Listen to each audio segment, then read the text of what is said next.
Before diving in today, I want to look at a story, and it's a story of two ambulance drivers. The first, he does his job and he does it well, but he's very bitter. He's very unhappy in what he does, and he's so unhappy to the point where he has picked people up or gone to pick people up to bring them to the hospital, and they've stopped him and said, "Oh, it's okay. I think I feel better. I think I can drive myself. I think I can make my own way." So he thinks, okay, fine, it's just a waste of my time anyway. The second driver, he loves the hospital. He loves that job, and he has so much joy from it. But he doesn't really like going out. He likes working in the hospital, so he does what he can to look busy, and says, someone else can go out and get it. We got a lot of drivers. I want to stay in here. So he looks busy. And with that in mind, and those two drivers, I want to look at a passage in Psalm 51, verses 12 and 13. The poet David says, "Restore to me the joy of your salvation, and grant me a willing spirit to sustain me. And then I'll teach transgressors your ways, and watch sinners turn back to you." And I feel like sometimes we as a church, we need to hear this, because sometimes we just look so bitter and unhappy. And it begs the question, why?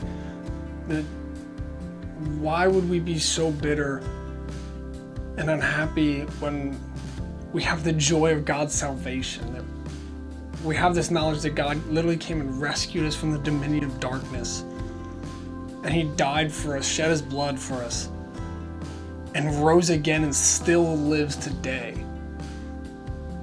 That remembrance should bring joy to us, and we should radiate that joy to everyone around us. But sometimes we need that reminder, we need that restored within us.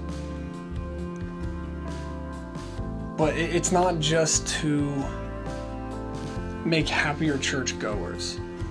It's just not to make people sit in church with a smile on their face instead of frowning. That's not the end goal here. David doesn't just stop at "restore to me the joy of your salvation."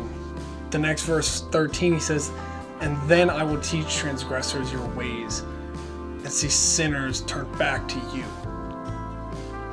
That we ask for our joy of salvation to be restored, so that we can tell of that joy, so that people can see that joy and ask us about it, and so we can teach people who don't know God the ways of God and watch them turn back to Him. That sometimes we just need a reminder that we have a joy in Christ, that it's not this unhappy, bitter burden we bear. That this is joyous. We have the joy of salvation living in us. And that because of that, we can go out and teach people about that. So I ask, are we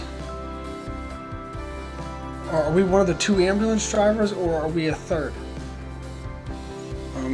Do we look like the one that we're just so bitter and we're just so unhappy in church?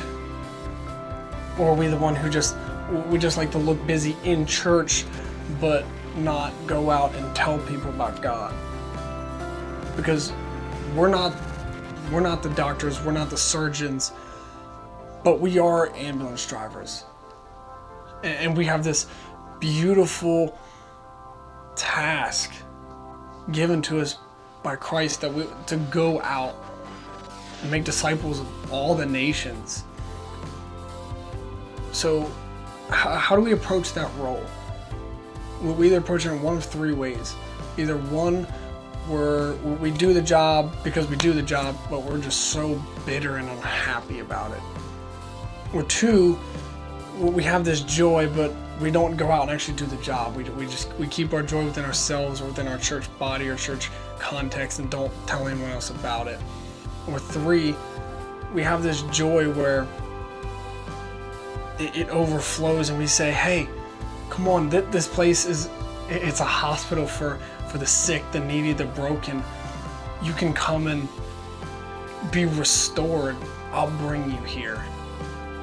And we just so overflow with joy that we can't help but to talk about it.